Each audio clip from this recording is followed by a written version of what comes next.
All right, so welcome to Chapter 10, and we're going to be talking about liabilities, primarily current liabilities, and also contingencies that companies have, contingencies being a potential liability. So let's get straight into it.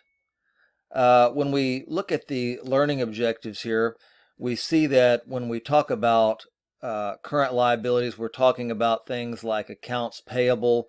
These are trade payables, short-term accruals, short-term notes payable, and then also we're talking about what's called the current portion of long-term debt.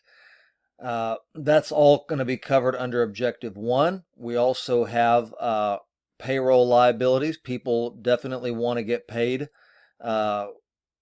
usually every couple of weeks, maybe every week, every month, but certainly we're going to have payroll liabilities that are within the 12-month period that we usually think of when we talk about current liabilities.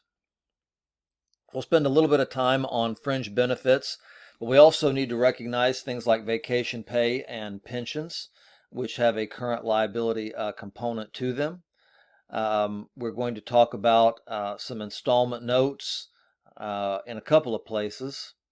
And then we're going to talk about, as we said prior on the previous slide, we're going to talk about contingent liabilities. These are issues where we might be sued, as well as contingent liabilities related to warranties, product warranties for when things break. And then finally, how do all of these things fit onto the balance sheet? What is the balance sheet or financial statement presentation for current liabilities?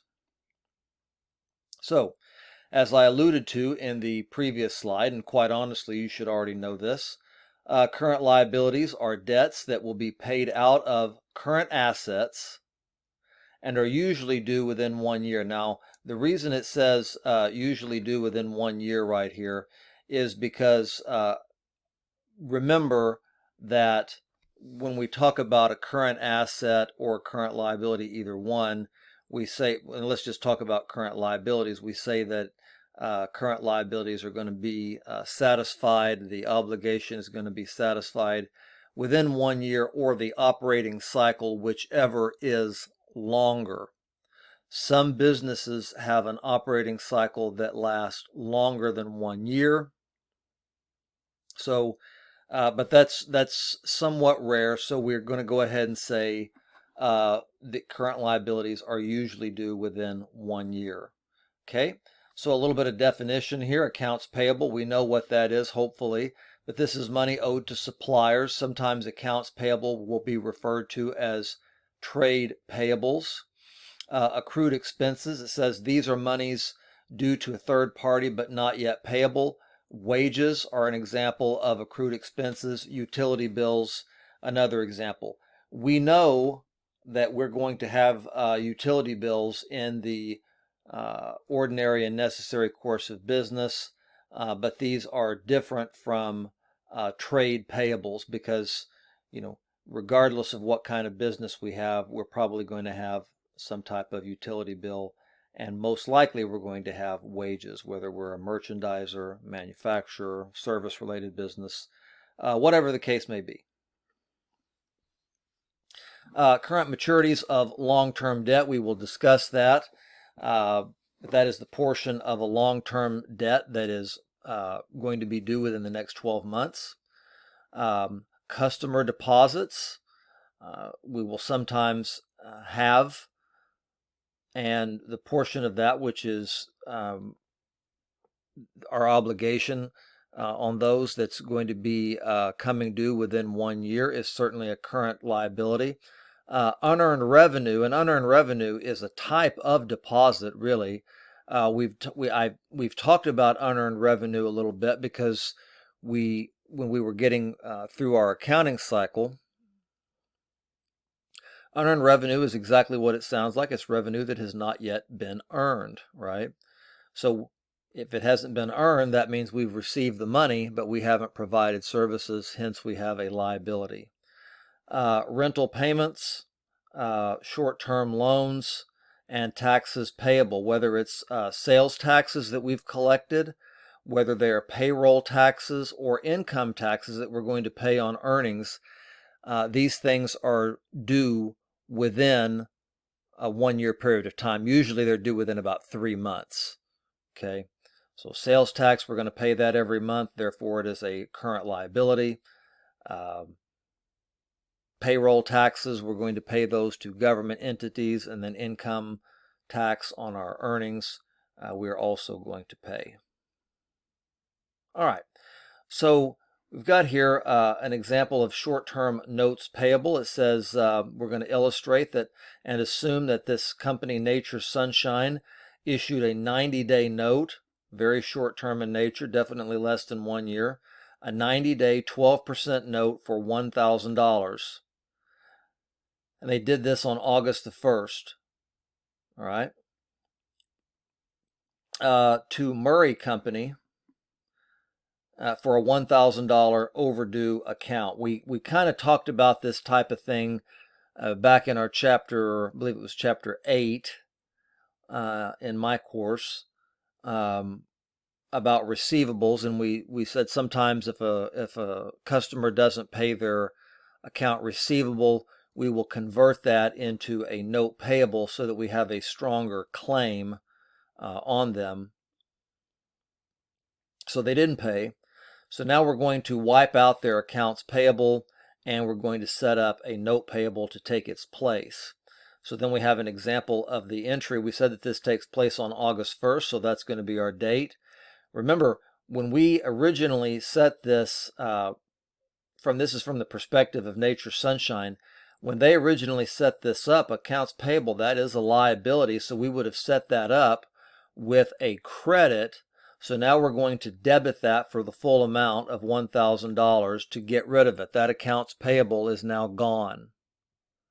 But we're going to replace that with a liability of an equal amount, a note payable for the same $1,000, and then we have our journal entry here.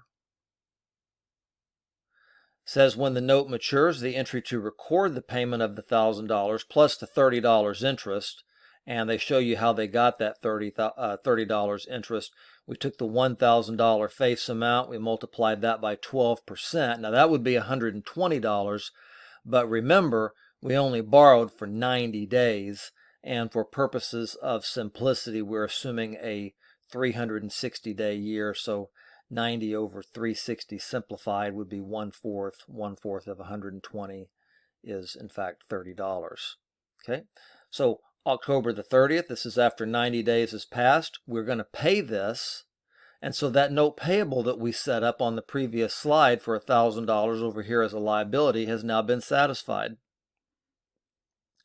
We're also going to recognize interest expense of that $30, and then cash is an asset, and cash is going down, assets go down with a credit. So cash is credited for $1,030, the $1,000 amount of the note payable plus the $30 interest expense. Do note, we probably have talked about this before, that interest expense is reported in the other expense section on the income statement. This would be down at the bottom after operating expenses. Now, you might say, well, wait a minute, interest expense is an operating expense. Well, it may very well be, but we match up interest expense with interest revenue. Okay, and just like all income statement accounts, interest expense is going to be closed out at the end of the period, whenever that may be. All right, so that was an example of an accounts payable that's been converted to a notes payable and then was ultimately paid off. But what if we just go ahead and look at this? What if there never was an accounts payable? We borrow money on a short-term basis. And so it says to illustrate, I'm right here, assume that on September the 19th, Iceberg Company borrowed cash from First National Bank by issuing a $4,000 90-day note at 15% interest to the bank. So I want you to understand something, just so this doesn't confuse you. The borrower, in this case Iceberg Company, is the one who issues the note. Now that might be difficult for you to grasp. because the bank, this First National Bank, they're going to supply all the paperwork.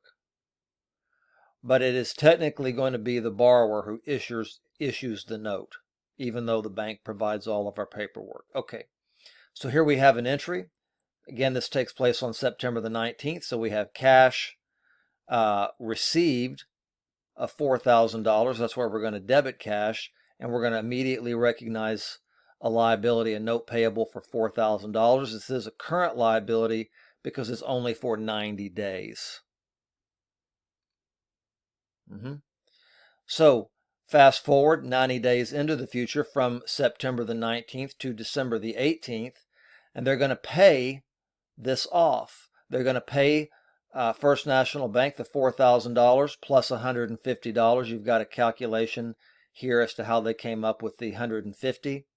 And now this looks exactly like, or very similar to, the entry that we had on the previous a couple of slides ago anyway, when we paid off the note payable that originally came from the accounts receivable. Originally came from the accounts payable. So on December the 18th, note payable is going to be debited because we paid it off. So this $4,000 debit brings that note payable to zero. We recognize interest expense of $150 because we paid it. And then cash, our asset, goes down by $4,150. The original $4,000 that we borrowed plus the $150 in interest expense. All right. So short-term notes payable.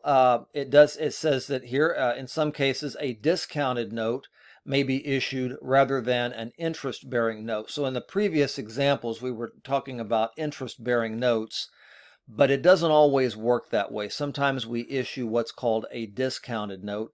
So let's go ahead and take a look at an example of that. So here we have a company on August the 10th, Carey Company, issues a $20,000 90-day discounted note to Warren National Bank. The discount rate is 15%. That means that's the interest that we're going to pay. And the amount of the discount is $750. In other words, 20,000 times 15% times 90 over 360 equals $750. That's our amount of interest.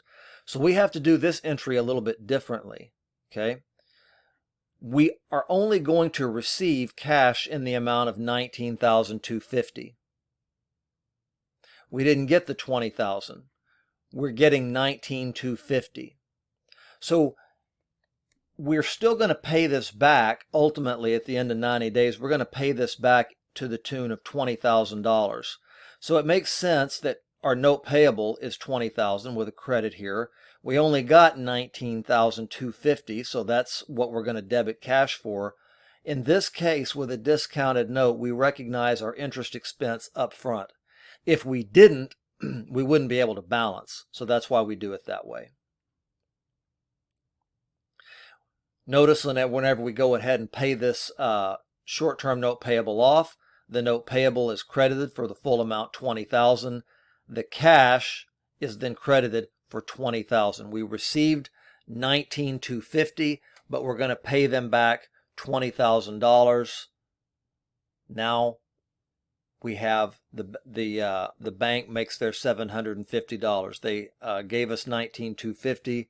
They're getting $20,000 back, which justifies our taking the interest expense of $750. All right, and then finally, let's talk about the current portion of long-term debt. It says here that the current portions of long-term debt, such as the current portion of installment notes, are reported on the balance sheet as a current liability. So what we're saying here is that we might borrow money for a period of more than 1 year. Let's say that we borrow $200,000 for 5 years.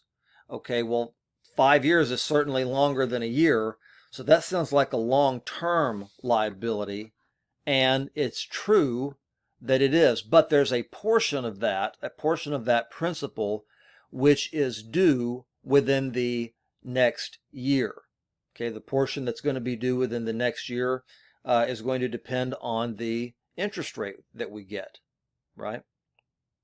The higher the interest rate, the more interest expense we're going to have.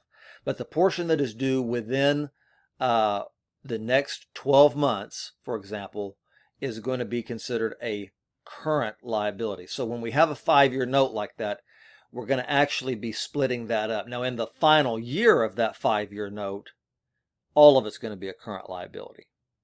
Okay.